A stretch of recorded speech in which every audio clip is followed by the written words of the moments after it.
ago, I was asked to face a few things about myself. One, that I was a career criminal. At the age of 27, I had already spent 16 years of my life incarcerated, most of those in segregation for violent crimes, violent acts and activities, being a gang member, a gang leader, having participated in riots, takeovers, assaults. In that time period, I was treated like an animal because I acted like an animal. But when they asked me to take stock of myself, they told me that two things I needed to acknowledge. One, I was a criminal, which at the time I didn't agree with, didn't understand, didn't recognize. Second was I was alcoholic and an addict. And the diagnosis was hard to argue against because they said every time I went to prison, at this point it was twice, alcohol was involved.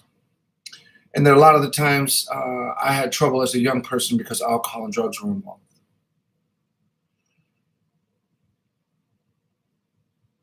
I acknowledged what they were saying was true because I didn't have a better explanation, although I felt that what they were saying didn't apply to me for a particular reason that I couldn't verbalize at the time. I didn't have the vocabulary to explain what was going on with me. I didn't have the education, the insight. And so I went along with it. But I did it through gritted teeth. I'm an addict.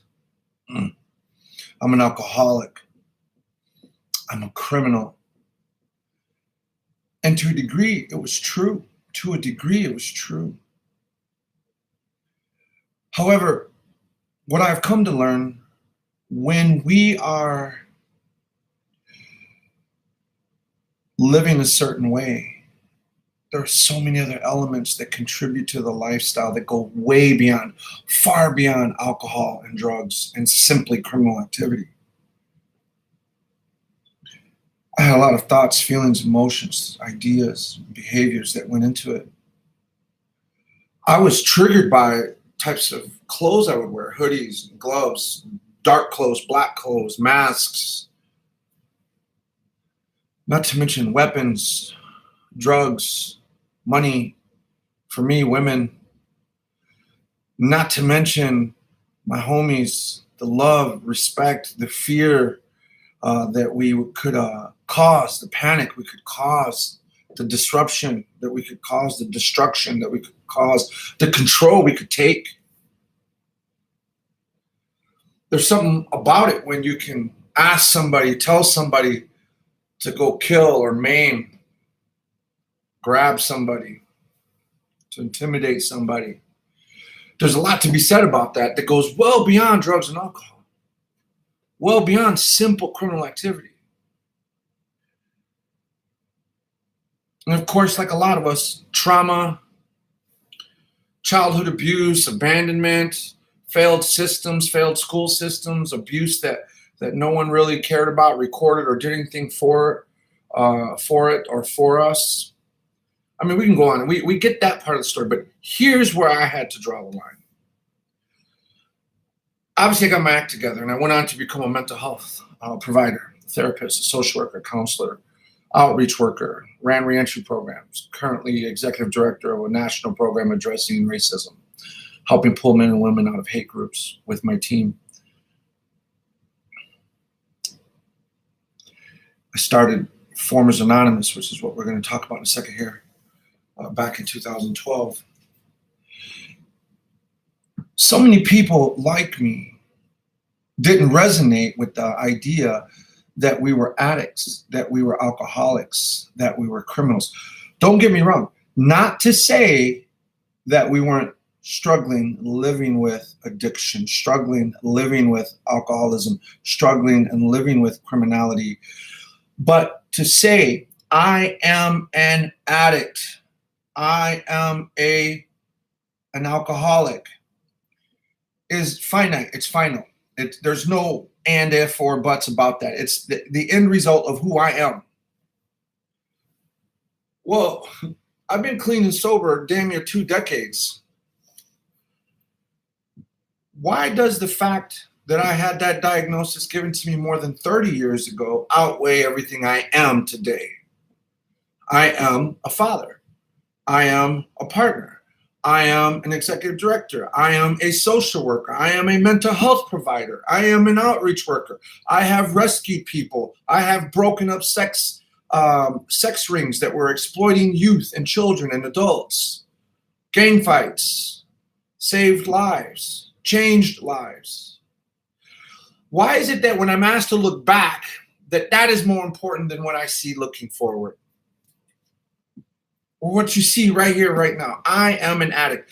As if to say that I am a disease by nature. And that a disease can change you by nature to something else other than human. Well, I'm human who happens to live with an addiction.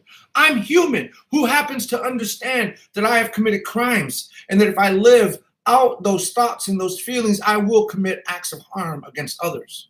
I get it. Don't deny that. But I'm not a disease with a little bit of a human person in there. I am a human person living with those things, struggling with those things, suffering with those things, causing harm with those things. I get it. I understand. I pay respect to my victims. I pay respect to the communities that I've damaged. I pay respect and homage to everyone who's helped me change from that person to this person. But I have changed. I don't get up in rooms and say, I'm Sammy, I'm an addict, I'm an alcoholic, I'm a criminal, but I've been sober for 20 years. Today is my 20th year anniversary. I don't do that. Why? Because I don't look back. I don't live back. I live forward. I live here, now, and forward. I know better than to play with matches. I get it. I don't need to be playing with guns. I don't need to be playing with clothes that make me feel like a thug or a criminal or a gangster or violent or aggressive. I don't need to be hanging out with gang members or going back to my neighborhood trying to, restore those relationships or fit in somehow. I don't need to talk particular ways. I just don't need to do those things. I know better than to do those things, although I spend the majority of my working time in those same environments without being triggered. I don't have a cure for alcoholism. I don't have a cure for addiction. I don't have a cure for criminality. They say there are no cures for those things. Well, there are some solutions. And I think instead of having to beat the horse to death routinely, daily, week after week, year after year, by acknowledging that I have this disease as the beginning and the forefront of my conversation, that I want to acknowledge the fact that I have made some change and am sustaining that change. I know what brought me to the damn table. What we need to be spending time is talking about is what I bring to the table, what you bring to the table. Hope, strengths, and experiences aren't rooted in your addiction. They're rooted in your freaking recovery.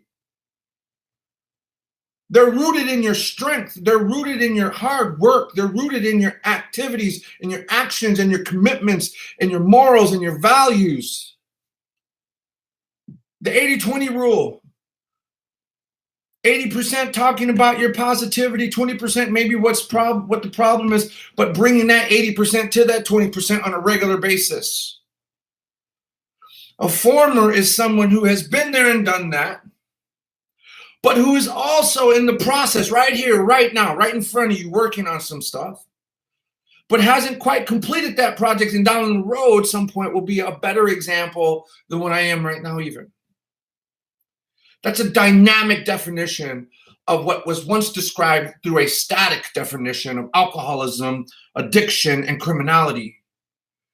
Change should be rooted in dynamic change.